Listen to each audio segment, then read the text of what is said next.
ক্ষমতার প্রভাব খাটিয়ে শেখ হাসিনা সরকার কাউকে জোর করে, কাউকে আর্থিক সুবিধা বা অন্য সুবিধা দিয়ে প্রলোভন দেখিয়ে নির্বাচনে আনে।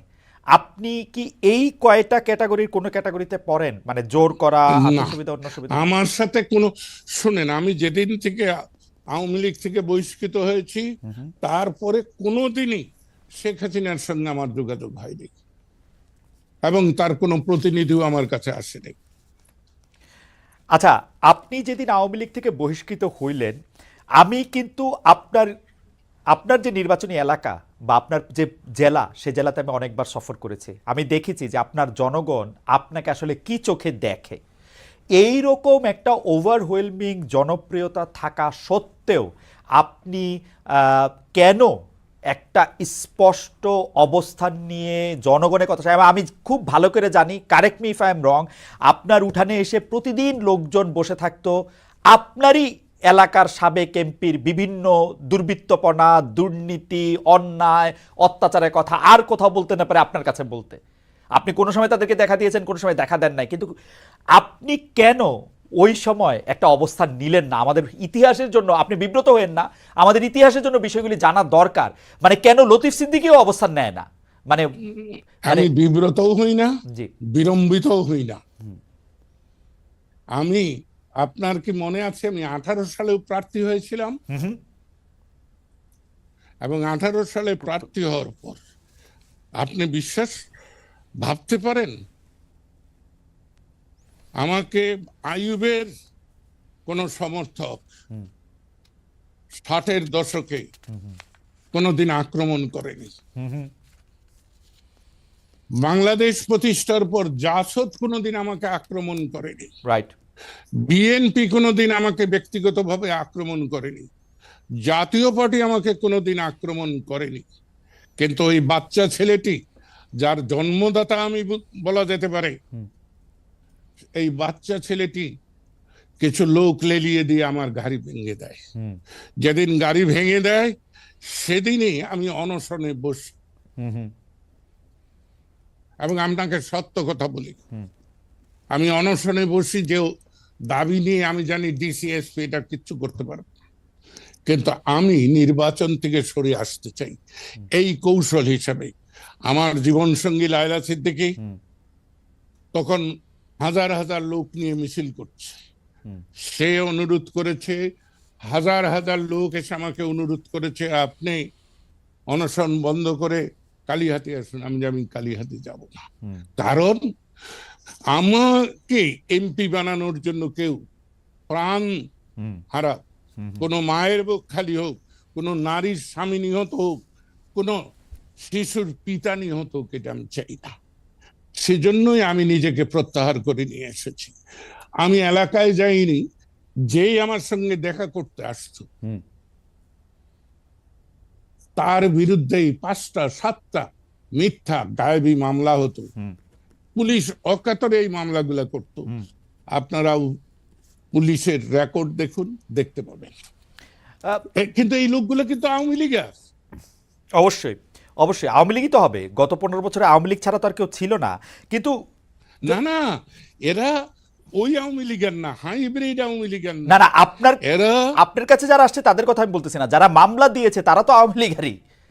যারা মামলা দিয়েছে, অত্যাচার করছে, তাদের কথা আমি বলতেছি। আপনার কাছে যারা আসছে তাদের কাউরে কাউরে আমি আওয়ামী লীগের হিসেবে চিনি, তাদের কাউরে কাউরে আমি সাধারণ জনগণ হিসেবে চিনি, যারা আপনার কাছে এসছে এবং মামলা। তাই এই দায়িত্বশীল আইন শৃঙ্খলা রক্ষাকারী পুলিশ বাহিনী এই কাজগুলা করেছে।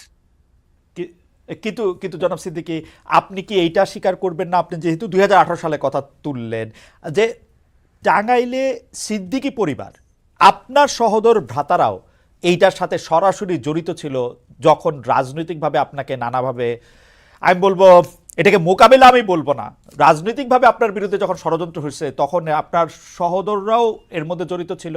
এবং আপনার সহোদররা যে টাঙ্গাইলে, মানে আপনাদের পরিবার যে অনেক বড় ফ্যাক্টর, এর মধ্যে তো সবসময় এটা পজিটিভভাবে এইটা উচ্চারণটা আসে নাই।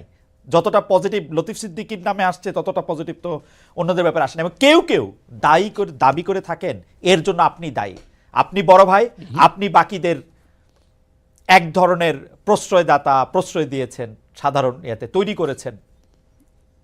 আমি প্রশ্রয় দেইনি বলেই কিন্তু আমার উপর রুষ্ট ছিল। শোনেন, আমার সাথে বঙ্গবীর কাদের সিদ্দিকীর আজকে সেই তার বালক, আমি কিশোর বয়সের যে সম্পর্ক, এখন সেই সম্পর্ক, এবং আজকে আমার যে অস্তিত্ব রয়েছে, এখনো যে আমি যেভাবে সম্মানের সঙ্গে চলছে, এটা বঙ্গবীর কাদের সিদ্দিকীর ভালোবাসা। কিন্তু তখন স্বাধীনতার পর পর আমার সঙ্গে দ্বন্দ্ব হয়েছে, এবং কাদের সিদ্দিকী এখন স্বীকার করেন, বোঝেন যে ভুল হয়েছে। সেটা বড় কথা নয়, বড় কথা হলো 2001 সাল পর্যন্ত বঙ্গবীর কাদের সিদ্দিকী এবং অন্যদের সঙ্গে আমার দ্বন্দ্ব ছিল।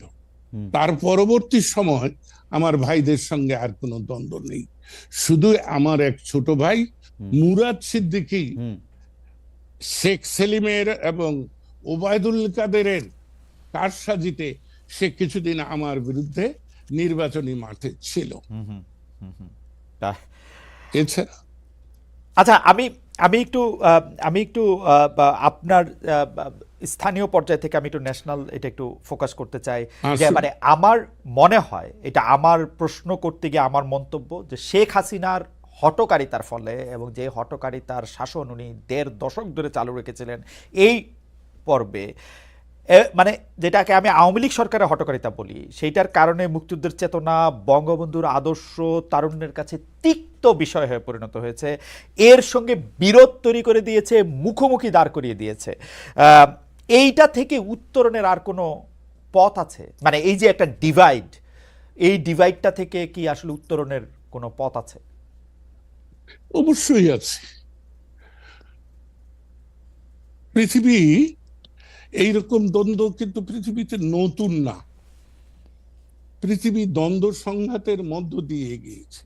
আজকে যে আমরা ইউরোপ আমেরিকার কথা বলছি, এটা 100 বছর 200 বছরে আজকের ইউরোপ আমেরিকা নয়, এটা 1000 বছর লেগেছে। আমরা যে রেনেসার কথা বলি ইতালিতে, সেই রেনেসা আসতেও এবং আসার পরেও আজকে আমরা প্রায় 500 বছর এইখানে আছি। তাই এটা কোনো সমস্যা না। শেখ হাসিনার হঠকারিতা নয়, তার কর্তৃত্ববাদিতা, প্রভুত্বকামিতা, এটাই সর্বনাশটা করেছে। এবং অর্থলোলুপতাও আমি বলবো, এই সব মিলেই এই অর্থ লোলুপতাটা, এইটার ব্যাপারে মানে ইন্টারেস্টিং। মানে এটা কখন থেকে, স্পেসিফিক কখন থেকে এটা তার মধ্যে থেকে আসলো? অনেকেই মনে করে থাকেন যে শেখ হাসিনাকে এই পথে, এই অর্থলোলুপতার পথে নিয়ে আসার জন্য শেখ রেহানা দায়ী, কেউ কেউ বলে থাকেন তার পুত্র জয় দায়ী। আপনি এটাকে কিভাবে দেখেন আসলে?